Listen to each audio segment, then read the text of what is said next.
In northern Mali, something remarkable happened yesterday that has captured the attention of people across West Africa and beyond.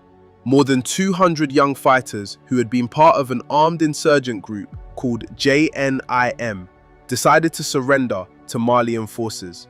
They put down their weapons, raised their hands, and gave themselves up. This was not a small event. This was a massive turning point in a conflict that has troubled Mali for many years.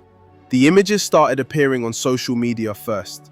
People shared shaky videos taken on phones, showing a desert clearing with weapons scattered on the ground. There was a long line of former fighters, over 200 of them, standing with their rifles and explosives abandoned at their feet. Their voices were quiet, their faces showing the weight of what they had just done.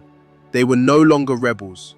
They were now in the hands of the Malian government, facing an uncertain future, but at least no longer at war. Northern Mali has suffered through years of violence and instability. Armed groups have controlled parts of the region, threatening the safety of ordinary people and disrupting the country's economy. These insurgents have attacked convoys, blocked important supply routes, and made life difficult for everyone. Mali is a landlocked country, which means it depends heavily on roads that connect it to neighboring nations for supplies like fuel, food, and other essentials. When armed groups block these routes or attack the trucks carrying fuel, the entire country feels the impact.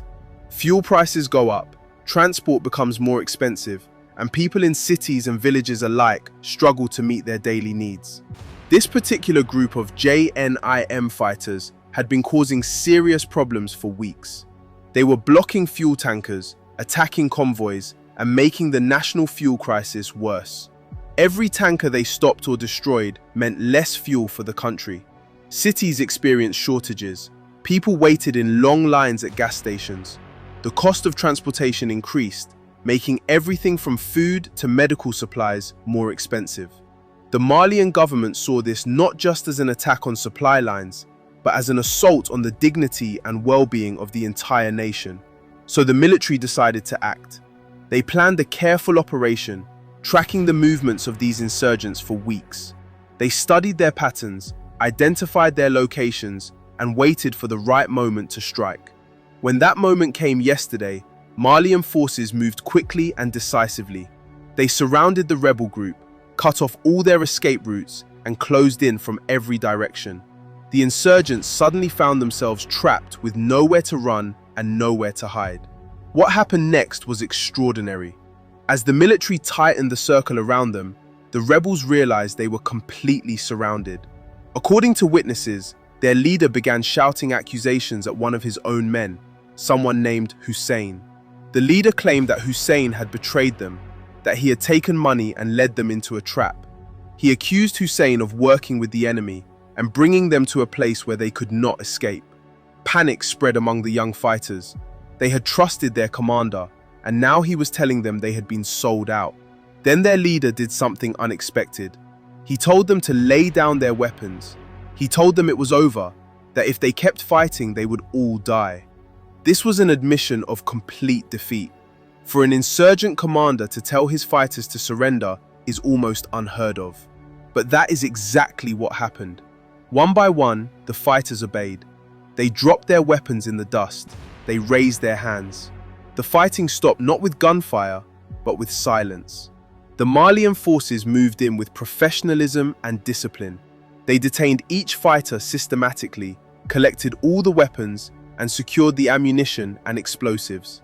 There was no chaos, no revenge, no unnecessary violence. Everything was done with order and control. The final count was 235 rebels now in custody. All of them were young. All of them had been armed. All of them were now under government control. This was a significant achievement for Mali. Government officials confirmed the numbers and praised the operation as a major victory for national security. Experts who study conflicts in the Sahel region called this one of the most important mass surrenders in Mali's history. For the Malian people who have lived with insecurity for so long, this was more than just a military success. It was a sign of hope. It showed that the government's efforts to bring stability to the country are working. The timing of this surrender was not accidental. Just days before, the Malian military had captured the leader of this same JNIM faction. They found him sleeping in his car, completely unaware that his time was up. When he was captured, the psychological impact on his followers was devastating. They lost their command structure, they lost their sense of direction. Rumors of betrayal began spreading through their ranks. Some fighters started to think that surrender might be their only option for survival. So when the military surrounded them yesterday, their will to fight had already been broken. The videos that circulated online showed young men on their knees, their hands raised, their weapons taken away. Some of them were crying. Some were declaring that they were no longer part of JNIM. These were the same people who had once made threats against the capital city of Bamako, who had released propaganda videos trying to show their strength. But yesterday, that image was completely destroyed. The world saw not dangerous militants, but exhausted young men who could no longer sustain the fight. What happens to these 235 fighters now is important. They will go through legal processes under Malian law. Investigators will look at what each person did, what crimes they may have committed, and how deeply they were involved in the insurgency. Some will likely face serious prison sentences. Others might cooperate with authorities and provide information about the wider network of armed groups. Some may go through de-radicalization programs designed to help former fighters return to normal life. Whatever their individual fates, the message is clear. Mali will uphold the rule of law and hold people accountable for their actions. For years, Malians have lived with uncertainty and fear. They have watched their country struggle against armed groups that seemed impossible to defeat. But yesterday brought something different. It brought a feeling that change is possible, that the tide is turning, that Mali can overcome these challenges.